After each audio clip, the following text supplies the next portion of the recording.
Story 1. Moved into the past. Time doesn't care about human hearts. It doesn't pause for grief, hesitate for loss, or slow down for our shattered dreams. It marches forward with mechanical indifference, leaving broken souls in its wake. I learned this truth in the most devastating way possible, when my son Tommy was ripped from my life in an instant that shattered my entire world. But what if I told you time isn't as rigid as we believe? What if I revealed that there are cracks in reality where the impossible becomes possible? There are rules to time travel, strict boundaries that must never be crossed. Follow them or ignore them. I honestly don't care anymore. My heart is numb, hollowed out by a grief that transcends understanding. This emptiness began when I lost Tommy. It deepened when I glimpsed the cosmic horror known only as the glassy man, a being who exists beyond the edges of everything we know. I'm barely a shadow of who I once was, drifting through days without purpose, wondering why I still draw breath when my reason for living was stolen from me. It all began with time travel. My only warning to you: never try to change the past. But you won't listen. I wouldn't have either. Should you ever find yourself holding the means to manipulate time itself, perhaps through an object like the boomerang, you must understand the delicate balance you're tampering with. The boomerang doesn't just send you backward, it drags you forward again, giving you a narrow window of opportunity. This window is both a blessing and a curse. The dangers of meddling with reality's fabric don't depend on the size of your changes. Even the smallest alteration can trigger catastrophic consequences. There are strict rules you must follow. Complete everything within 24 hours of arrival, for time becomes unstable beyond that point. Respect the window of opportunity, for even minor changes ripple outward with devastating effects. Most importantly, never draw the attention of the glassy man. If you do not engage. I'm not your guardian, so do as you will. But understand this: those who travel the temporal waves, who defy the cosmic order and those glassy eyes belonging to the entity beyond existence's edge, are making a fatal mistake. I should know I was one of them. This is my story of horror, of punishment for crimes against reality itself. In 2022, my precious Tommy died in a car accident, not the unavoidable kind, but the preventable kind, caused by his father, my ex-husband, Henry. Henry was an abusive monster who somehow maintained control over our family long after our separation. His control wasn't just psychological, it was physical, suffocating, and absolute. After the pandemic began, Henry transformed into something far worse. We lived in rural Scotland, isolated on his parents' old property, surrounded by endless farmland. He never locked the doors or physically restrained us, but he controlled every aspect of our survival. The kitchen was locked, the car keys vanished, my phone disappeared. There wasn't a single object in that house sharp enough or heavy enough to overpower him.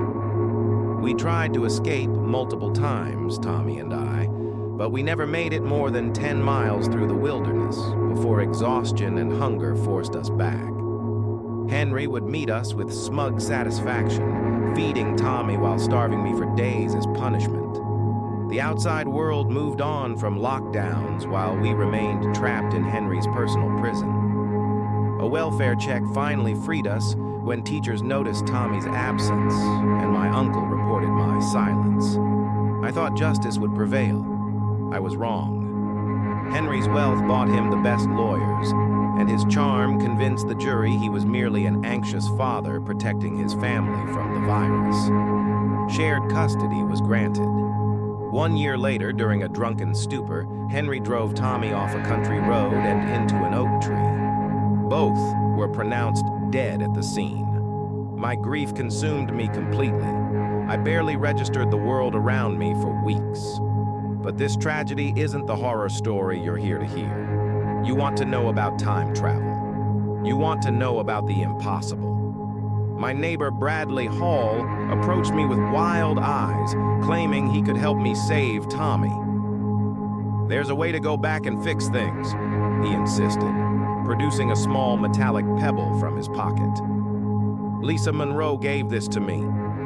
It took me back in time and saved Samantha.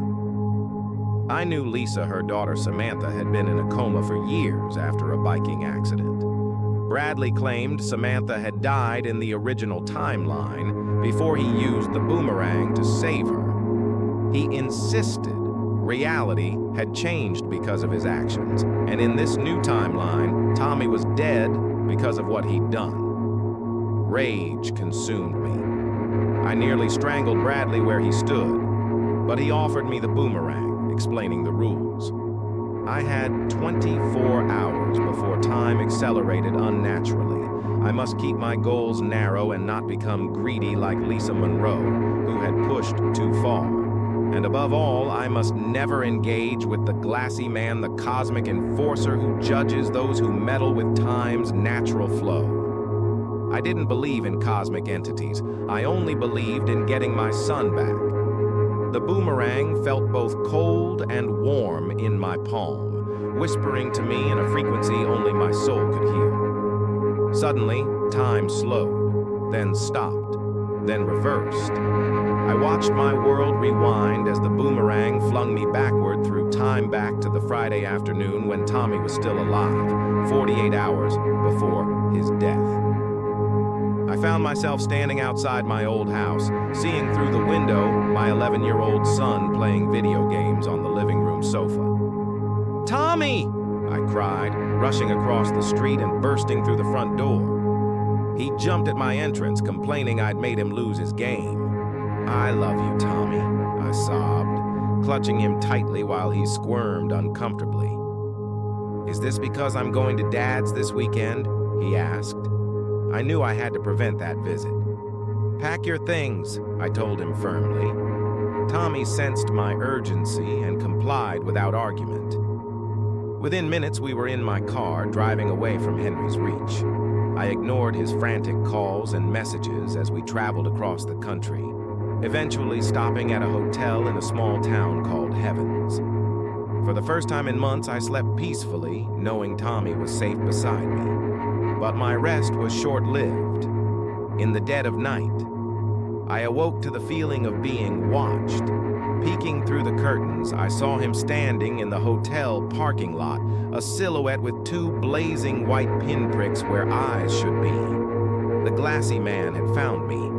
I spent the rest of the night trembling under my blanket, praying this cosmic entity would spare my son. Time began behaving strangely the next day, accelerating unnaturally as Bradley had warned. Days blurred together as we constantly moved from place to place, always one step ahead of Henry and the glassy man. I saw the entity multiple times once, while driving down a dark country lane, his glassy eyes appearing like headlights in the road before I swerved around him. 4 weeks passed in what felt like days.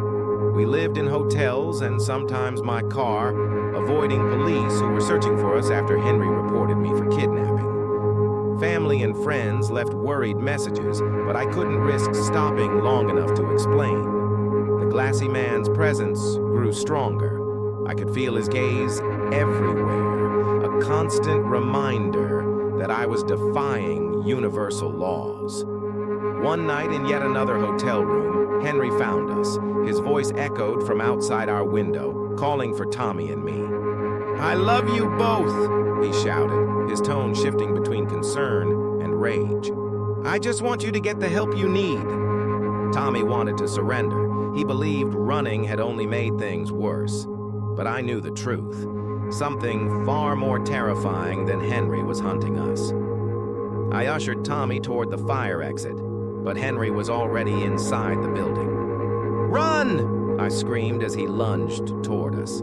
We burst through the emergency door and sprinted toward my car, but Henry caught up to me. He slammed me against the vehicle, shattering bones in my hand and arm. Through the pain, I saw Tommy charging at his father, beating Henry's legs with his small fists. "Leave her alone!" he screamed. Then I saw it, the white pinpricks of the glassy man's eyes staring out from Henry's face. My ex-husband's expression transformed into something inhuman as he turned toward Tommy. A BMW hurtled down the quiet village street. Henry, controlled by the cosmic entity, pushed my son into the road. The car's brakes screeched too late. Tommy disappeared beneath its wheels. I remember little after that, only screaming, attempting to use the boomerang one last time, but it refused to activate no matter how hard I squeezed. When I awoke weeks later, I was in the psychiatric hospital where I now reside, exactly where Henry always wanted me. He's in prison for murdering our son. Whether by his own volition or the glassy man's influence, I'll never know. The boomerang is gone, taken by some visitor days ago. But the entity remains, watching me even now, ensuring I live with the consequences of my actions. This is hell. I'm living in hell. Story 2. I found a time travel device that let me see my dead father again, but it wasn't what I expected. Have any of you ever wanted to go back in time? That was the question Mr. Milton asked the other attendees at the bi-weekly bereavement support group. I never did learn his first name, which, given how deeply our lives became intertwined, may seem rather odd. And given the horror that followed, it makes perfect sense. Besides, grief is a disarming thing, impossible to truly describe. I could offer a simplified explanation like others do, reducing it to mere emotional dulling or heightening. But it's far more complex than that. Grief is a vulnerability that exposes that buried side of ourselves. The ugly, hidden second ego residing in some distant corner of the mind. You might not even believe yours exists, but it does. And the right kind of trauma can unlock it. That's what happened to me. That's what happened to Mr. Milton. In response to his question, the group facilitator released a deep sigh.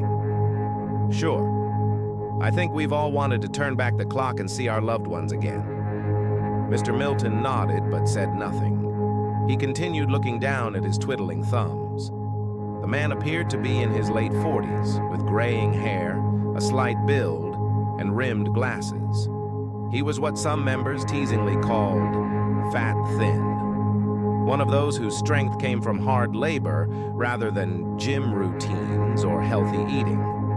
Yet despite his sturdy appearance, Mr. Milton always seemed strangely insubstantial to me, as if he existed only partially in our reality. Mr. Milton was the most affected among us, one member had whispered to me during a previous session. Does this mean you'd finally like to share with the group? The facilitator asked, gently. This is your 5th appearance. You miss a few groups here and there, but I keep count.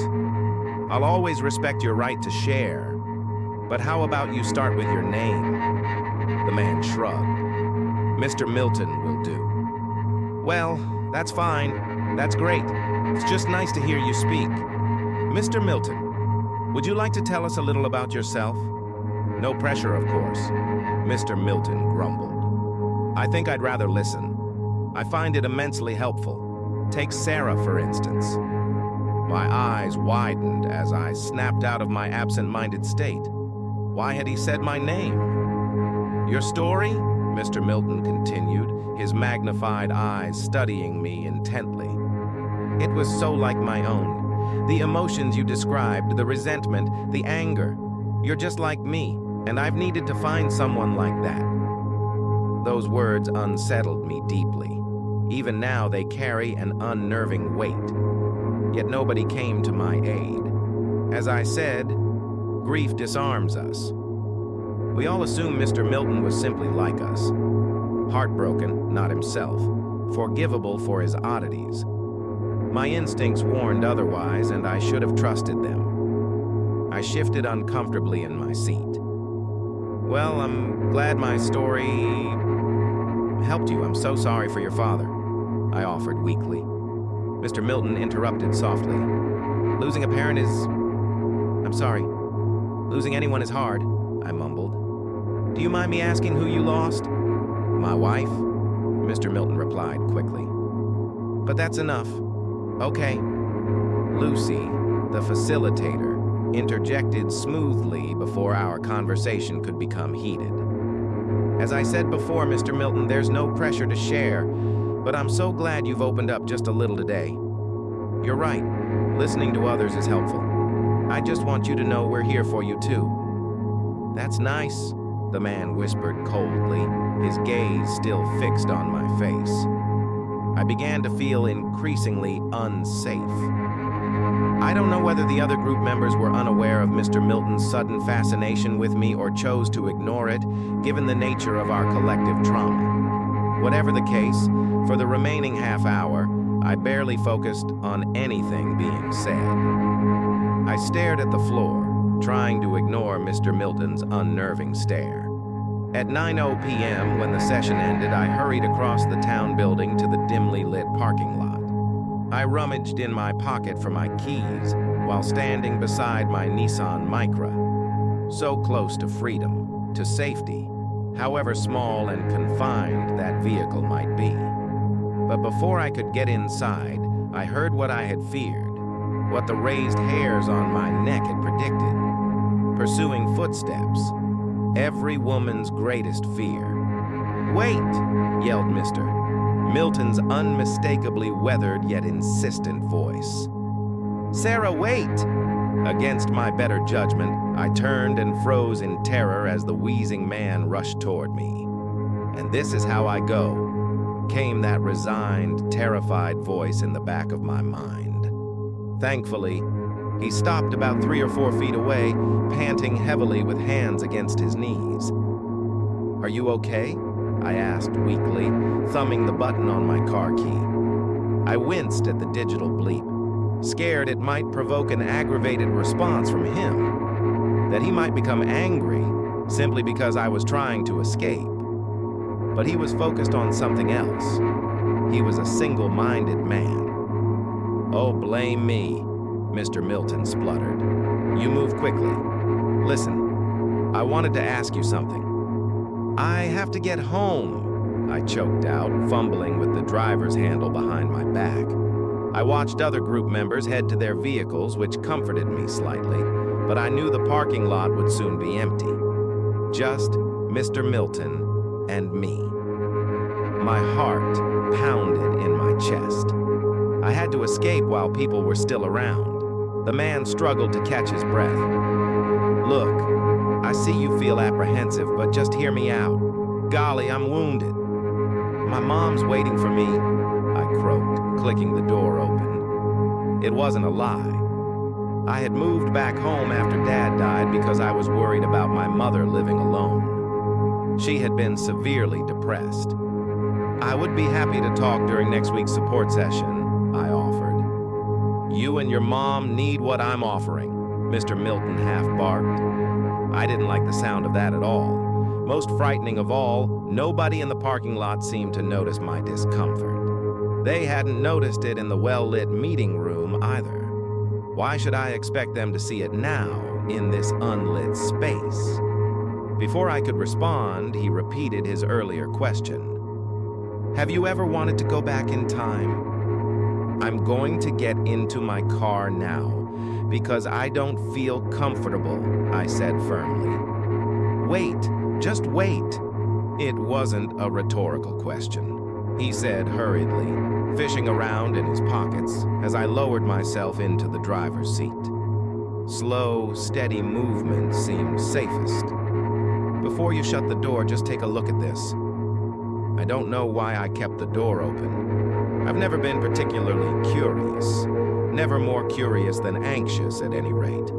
Yet on this haunting night, since this strange man had set his sights on me in the meeting room, I'd felt different. Something had awakened within me.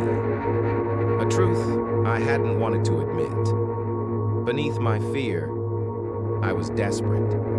desperate to know why Mr. Milton kept talking about time. In all honesty, from the moment he asked the group that question, I had already known the truth. That much, as he had claimed, it wasn't rhetorical. And when I saw the little metallic pebble in his palm, I felt something stir and shift deep within me. Confirmation that I had been right to push through the terror and give this man my attention. This has to mean something, I told myself. As afraid as I felt, I reached out and took the device from his hand. "What is it?" I whispered, wanting confirmation that my churning stomach had the right idea. "I think you know," he replied gently, kneeling outside my door and bringing his face closer to my level. "You feel it, Sarah? Just as I did when I took it." My eyes widened. "Took it?" The man nodded. 5 weeks ago, I had finally returned to the office from bereavement leave. I didn't want to go back to work, but it turned out to be a blessing. You see, I spotted this object dropping from a man's pocket, an important man, a contractor from some company. Well, I'm not supposed to talk about it, but I knew somehow that I was looking at something that would fix me. So yes, I took it. And I need you to stop pretending, Sarah. I know you want to take it too. You feel it.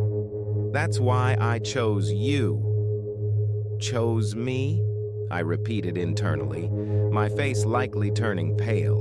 My fear reflex tried to activate, but I was intoxicated by the stone-like item in my palm. Tears trickled down my cheeks. It's a way back, I realized. Yes, Mr. Milton whispered.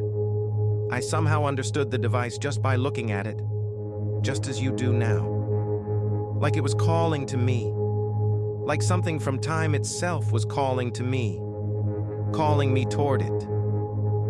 It's impossible, I whispered, my hand trembling as I sat in that driver's seat, eyeing the smooth silver stone. Is it a piece of technology or something else? The man shrugged. You seem to know very little, I said. I know that I squeezed it, he replied, placing a hand over mine to wrap my fingers around the device.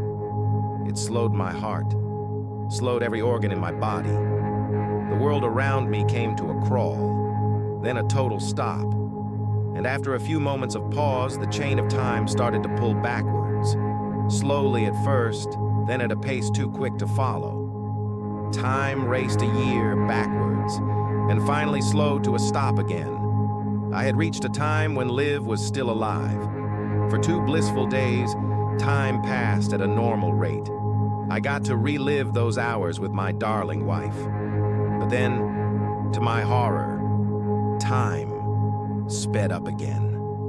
Days and weeks and months raced forward until I returned to the present day 5 days ago, right when I had started. I call it a boomerang. It'll fling you back in time, but you'll always be pinged straight back to the starting point. There's no clinging to the past. The boomerang always comes home. I paused, trying to find logic that would refute this man's extraordinary tale, but I felt it. He was right. There was something in the device, something from time itself that called to me. Why wouldn't you change the past? I asked. The man grimaced. Liv died of stage 4 cancer 6 months ago, Sarah. There would be no saving her even if I went 10 or 20 years back. It's an inevitability. I can only go back 12 months to enjoy a little more time. I may be rewriting the timeline with each trip, but I remember it all. If there were a way to beat the boomerang and stay for more than 2 days at a time, I would take it. What do you mean? You can just keep using this forever. You'll get to see Liv again and again and again, I said, feeling my skin warm as Mr. Milton held my fingers around the little pebble. I was too awestruck to feel immediate fear, but it lurked beneath. He was far too forceful about me holding that thing. I can't keep doing this forever, Sarah. Look at me. My pale skin, my cracked skin. I know you've noticed me in the groups. I'm not well. The boomerang takes a toll on the body. We defy nature when we use it. I might only survive a few more trips. Alternatively, if I could find a way to remain in the past and not be forced to return to the present day, I would get another year with Liv. A whole year, Sarah. That's a lot of time. You know, I did try gaming the system. I tried using the boomerang a second time once I had reached the past. After bouncing from 2025 to 2024, I thought I could bounce from 2024 to 2023. Boomerang even further back. But it didn't work. So there's no way of beating it. No way of getting more time with your wife? I asked. Is that why you're giving away such a precious thing to me? Mr. Milton smiled gently but disingenuously. I will never give up, Sarah. I just want help. Help from somebody I can trust, not to steal this precious thing from me. I suppose I want a fresh set of eyes. Maybe you'll see something I've missed. Some way of spending more time with Liv. Of course, you're right that taking a short break might be good for me. Maybe my body will heal. Maybe I'll survive several more trips with the boomerang. Get more time with her. So what do you say, Sarah? Do you want to use it? How could I say no to even a second of extra time with my dad? I asked. Upon my acceptance, Mr. Milton became teary-eyed. I've spent weeks looking for someone to help. You've made me happier than you'll ever know, Sarah. Just make sure you keep the boomerang on your person, okay? I once left it on a coffee table and was overwhelmed by both a headache and severe nausea once I stepped away from it. I don't know what would have happened if I had kept my distance for too long. Fortunately, these symptoms abated once I rushed back and picked it up. I felt my heartbeat begin to slow, and Mr. Milton seemed suddenly to be speaking glacially. Everything was moving glacially, including the upturning of his untrustworthy lips. It's happening, Sarah. You'll see your father soon. You said he died in October 2024, right? The boomerang will take you back to last June, 4 months before he died. You'll have more than enough time to see him again. Maybe I'll be able to save him, I whispered. Mr. Milton continued smiling, that salesman's smile, and nodded. Maybe. And then the wheel of time finally broke. The man froze with that dreadful expression, eyeballing me, and the world fell silent. The car stopped in the road. If my heart had been capable of racing, it would have. I've never been so frightened, so uncertain of my own decision. Moments later, all was reversing, even me. Time ripped backwards, and I unleashed a backward scream of horror as my own body retraced its steps, retracing days, weeks, and months of steps. As the world rushed past me in an ever-quickening blur, my ability to scream eventually diminished. My ability to do anything diminished. I was helpless. A rewinding videotape, aware only of pounding pain and the terror of losing one's free will. I felt broken in the face of this almighty power, yanking me backwards through time. I believed the trip would kill me. Sarah! I had been pacing through the time-frozen living room of my parents' house, weeping, when I lifted my head to see an impossibility. Not only that, but time's speed had returned to normal and started passing forward again. Dad, I whispered. Mr. Milton had been telling the truth. It was June of 2024. The boomerang had flung me a year backwards to a time when my deceased father was still alive. A man who, 4 months from that moment, would die in a motorway collision with a drunk driver. After managing to convince my parents that my tears stemmed from a hormonal moment, I set my sights on the task at hand, saving my father from his fate 4 months from then. I tried to convince him to sell the car. I couldn't think of any other way to prevent a catastrophe that would take place months later. I thought of the butterfly effect, that if he changed something as drastic as his vehicle, maybe he would never end up on that road in October, never be killed by that inebriated driver. But Dad said his current car was fine, and that he didn't have money for an upgrade anyway. Wouldn't until at least the end of the year. That caused my stomach to lurch. But I told myself that even something as small as having that conversation with him might alter history, might prevent him from driving along that fateful road in 12 weeks. Instead, I decided to cherish the time we had together, to take a page from Mr. Milton's book. We played football in the garden, which amused my mother. A 20-something and a 50-something kicking a ball around haphazardly on the grass. And in my defense, I could feel time starting to pull me forward again. Things were starting to move too quickly, but that was okay. I would ask Mr. Milton to use the boomerang again. I would see my dad as many times as I could before feeling the toll on my body. However, then came the nightmare that would make me swear never to turn back the clock again. I saw him through the slats of the fence surrounding my parents' garden. A black figure like a silhouette, but one that had lost its clarity around the edges. It had started to fuzz and buzz with a sort of paper-cracking frequency that pained my ears. I started to whimper, and my ever-quickening father noticed. "Upset that you're losing?" he teased, 1 foot atop the ball. "I think we're at 5-0 to me now. You're just as bad as you were when you were a kid." "Let her score," Mom scoffed. "Where would be the satisfaction in that?" Dad laughed, then stopped when he realized my whimpering was genuine. He turned to follow my gaze. "What the?" Dad whispered. Mom screamed. "What is that?" They could see him too, the buzzing, crackling, glitching silhouette behind the fence. He was only starting to crackle more quickly and feverishly as time's speed quickened. Our 3 screams merged into tiny, high-pitched squeals as the figure began to ascend the fence, moving at a frightening pace. And I, despite the world moving so quickly, did not seem to have a brain capable of thinking quickly enough to react. The black shape tore across the grass, sunlight from above not even scratching the surface of his void-like form. My dad disappeared. My mom disappeared. Everything but that thing disappeared.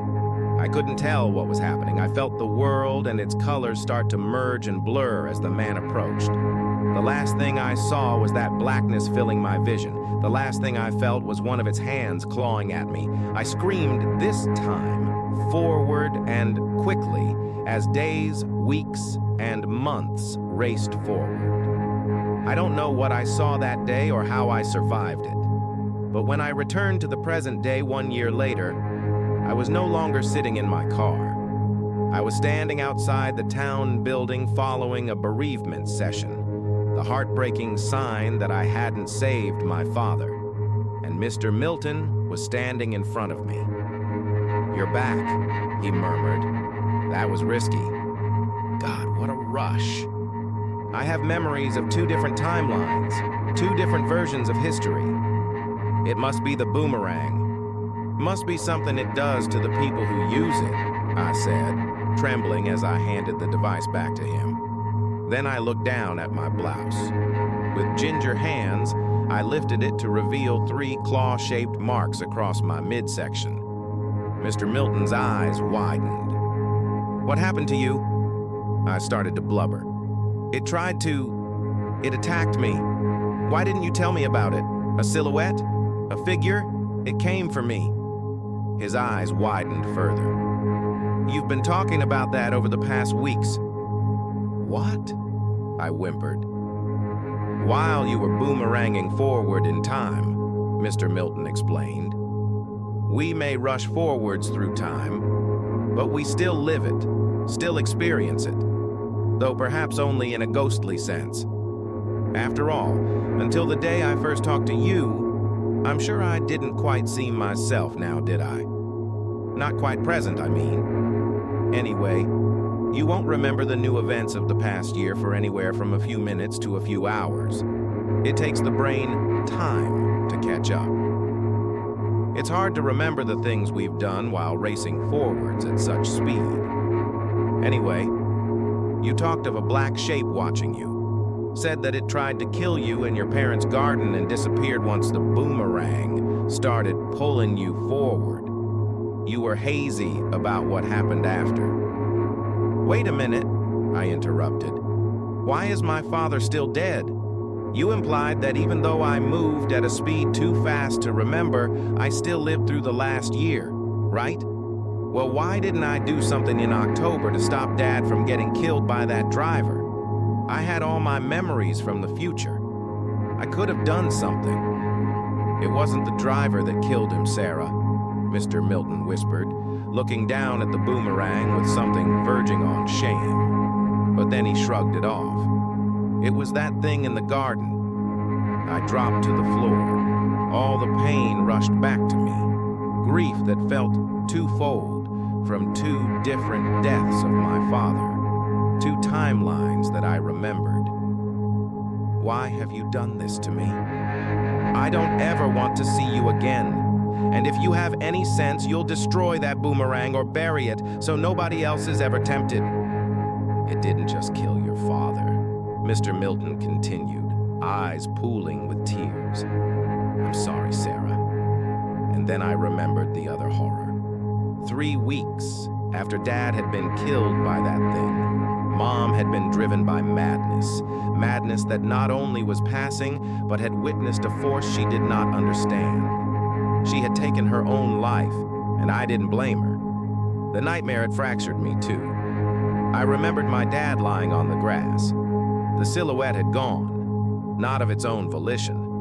Mr. Milton was right that the boomerang, upon flinging me forward, had seemed to expel the creature moments before.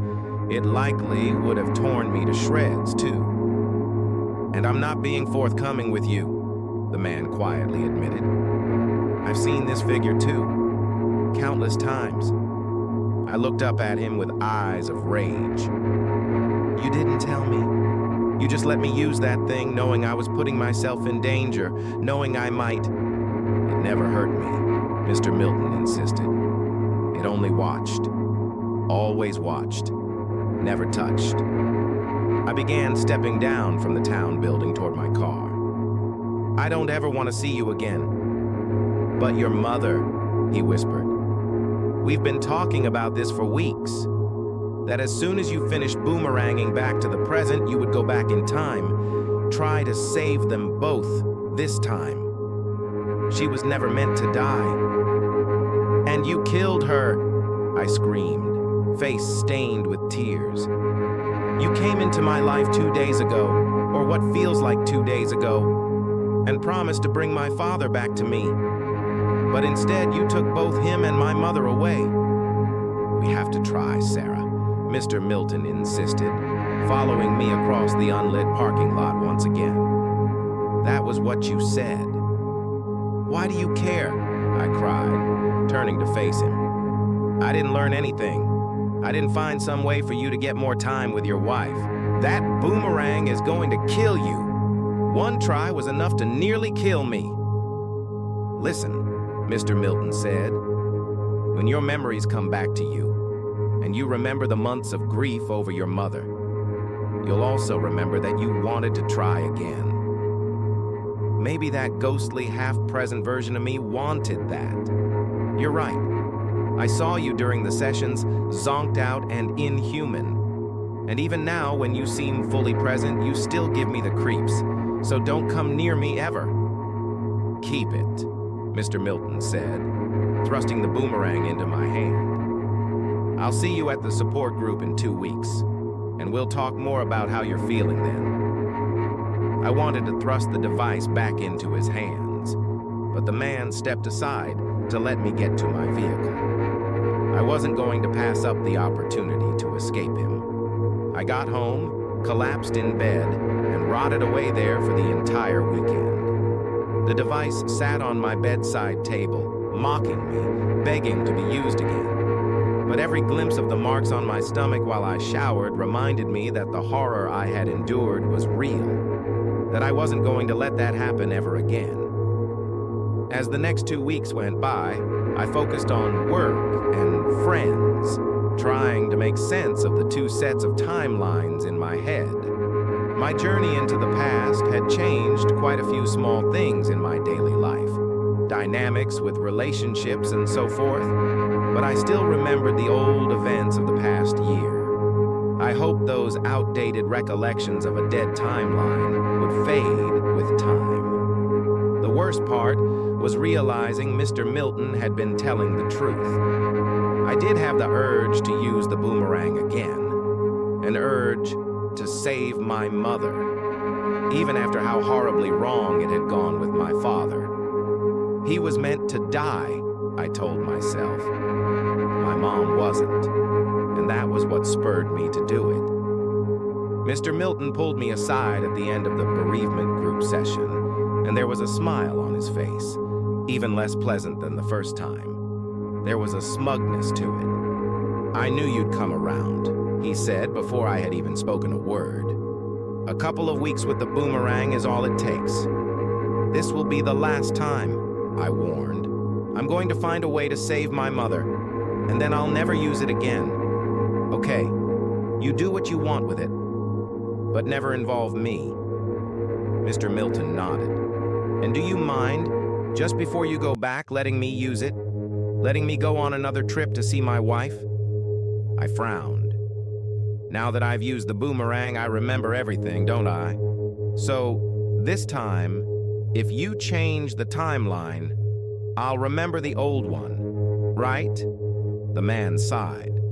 "Yes, Sarah. I'd rather not remember 3 different versions of the past year's history," I said. He groaned. "There are only ever minuscule differences, Sarah. Changing my history will hardly change yours, despite our living in the same city. Besides, the memories of slight differences in those old, overwritten timelines will fade with time. How clearly do you remember specific events from specific days 5 or 6 years ago? Just allow an old man this, won't you?" I had barely handed the boomerang to him before the world shifted, cut, and transitioned to me sitting in the driver's seat of my car with Mr. Milton sitting next to me.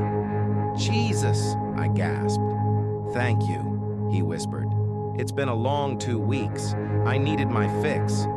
I remembered a year's worth of minor events happening differently. 3 different timelines from a single year. That's a lot of overlapping and confusing information to hold in one's head.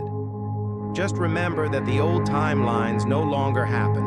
You'll forget them. So what's your plan? How will you save your mother? I sniffled, eyeing the boomerang in my palm and trying to focus on the pitter-patter of rain against the windshield. I don't know. I'll talk to her. Tell her it's okay, that she'll overcome what happened to Dad. But she doesn't need to hurt herself. Mr. Milton nodded. So you're going to go to her house and talk to her? I shook my head. No. She'll be at my flat in the city. I remember now. I moved her there after what happened to Dad. She couldn't stay there after what had happened. And I wanted to keep an eye on her. But it seems I still didn't do enough. Oh, you will this time. But maybe you ought to take her somewhere to clear her head. It can't be good for her to be cooped up in an inner-city apartment block. I don't know. I sighed. What about the beach? The theme park has some great rides. Yeah, she's always liked that place. Right, the man said triumphantly. Well, that's where you'll take her then. I'll see you in just a moment, and everything will be back to normal. You and your mom will both be alive and well. I nodded, smiled, and then squeezed the boomerang in my hand. And it started again, the slowing, the stopping, the reversing, all accompanied by a throbbing headache and terror like nothing I had ever experienced. And then I was back in my city flat, cuddling my despondent mother on the sofa. It took a lot of persuading to get her to go to the beach with me, but it was a lovely day in late June of 2024. A day not to be wasted, as I told her. Being out and about with me did trigger a sort of mom mode. She fussed over whether I had remembered to apply sun cream. Perhaps she had been welcoming the distraction. I knew that 2 days was very little time to change the mindset of a woman only a week away from taking her own life, which was why I'd already started to work on my fail-safe before being flung back to my own time. I was going to have my mother sectioned. I would keep her safe for the next year. Surely I could do that. My heart beat a little quicker at that prospect, the prospect of what felt like betraying my mother. But the root of my anxiety was deeper than that. Something was looming over me, a heavier shade of black. As I waited for my mother outside the theme park's toilet, something entirely unexpected happened. "Sarah." The voice rang out from behind me. I spun my head and widened my eyes. It was Mr. Milton, and he knew me. 10 months before even attending the bereavement support group for the first time, this man knew me. "It can't be," I whispered, realizing what that meant. The man stopped in front of me, panting. "Sarah, you okay? Do you have the boomerang? What's happening? Is something wrong? Do you have it?" he screamed. "Yes," I yelled, fishing the device out of my pocket in a panic, expecting him to say everything had somehow gone wrong again. But Mr. Milton's demeanor shifted. His hand shot forward and plucked the device from my palm. He smiled, and that was when I took a closer look at him. I saw his neck covered in wounds, 1,000 tiny perforations, as if he had started to rip apart at the seams. There were similar marks on his hands, which were cradling my boomerang lovingly. When I thought about it, I realized he had been covering up his body with gloves, thick sleeves, and even buttoned-up shirts at bereavement sessions. "How long have you been like this?" I whispered. "You were right. It's killing you. And how are you even here? This is before we met." He smiled. "It took weeks for me to find the right kind of person, a person desperate enough to do this thing. You have to be unwell to put your body through such torture, Sarah. Mentally unwell, just like us." "What's happening? I don't understand." "Well, it seems as if the future version of me told you to come to the theme park," he said. "And you did just that, making it easy for me to find you, easy for me to try something new." And then Mr. Milton dipped his hand into his pocket and produced a second boomerang. I felt my head strain, felt the world itself strain. These weren't two unique objects. It was the same boomerang. That's a paradox," I whispered. "I'm counting on it," he said. "Time whispers, Sarah. You just have to listen. Listen to the secrets it doesn't want us to hear." "What are you going to do? I don't understand." "I need that back. I'm already starting to feel off." "I'm sorry, Sarah," the man hissed, seeming less human with each new meeting.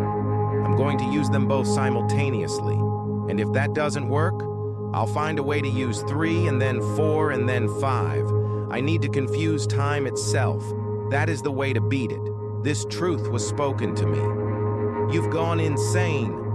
I need more time with her. If this works, I'll boomerang to 2023 and then back to this spot in 2024. And I'll trick time into thinking that this day is my present. Do you understand? I won't be sent back to 2025. Time will pass normally from this day, June 24th. I'll get to enjoy these last 6 precious months with my beautiful wife at a normal speed." "Please," I begged, my head throbbing. "Don't take it away from me." But Mr. Milton ignored me, and as he squeezed the 2 boomerangs, one in each palm, I became aware of a crackling in the air, that papery sound in my ears. I became aware of a buzzing and fuzzing around the outline of his body, which was starting to darken. the silhouette.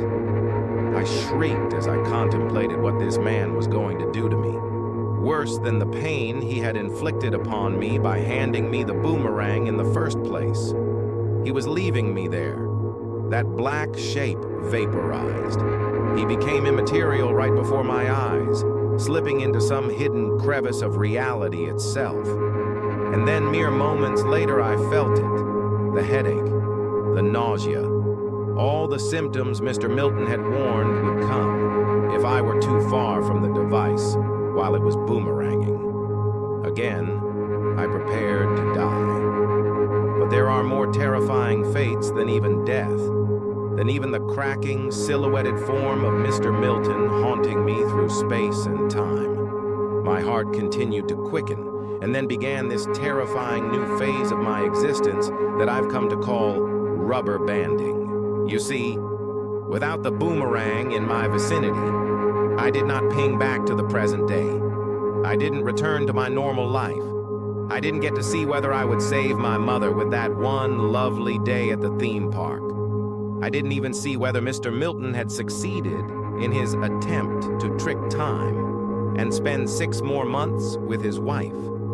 Instead, there came pain more tremendous than the agony I had endured during the original boomerang trip. The world soared past me again, and there came an unfathomable blur of color and sound and cramping organs and the inability to scream no matter how hard I tried.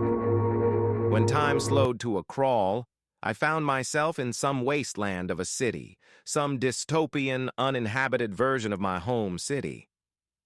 But what I feared more than the crumbling buildings and overgrown streets were the marks on my hands.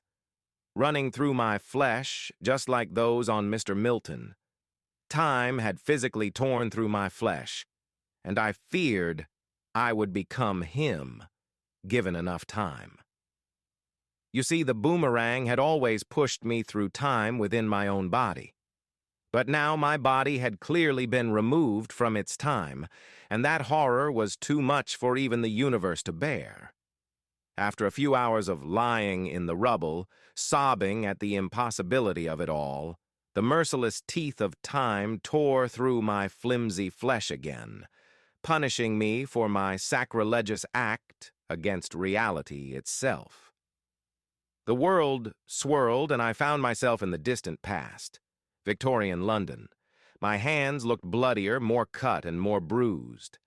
After another few hours of skulking and hiding, the world shifted again, and then I found myself here, back in the present. That was an hour ago. At first I thought maybe it had all come to an end. You see, I've returned to the present even without the boomerang. You'd think that would mean time would flow naturally through me once more.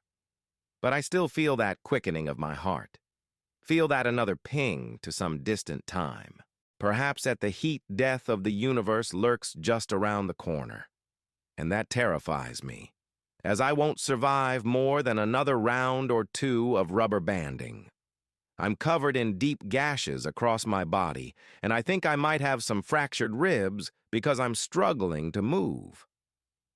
At first, the most haunting question was, what has become of the monster who used to be Mr. Milton?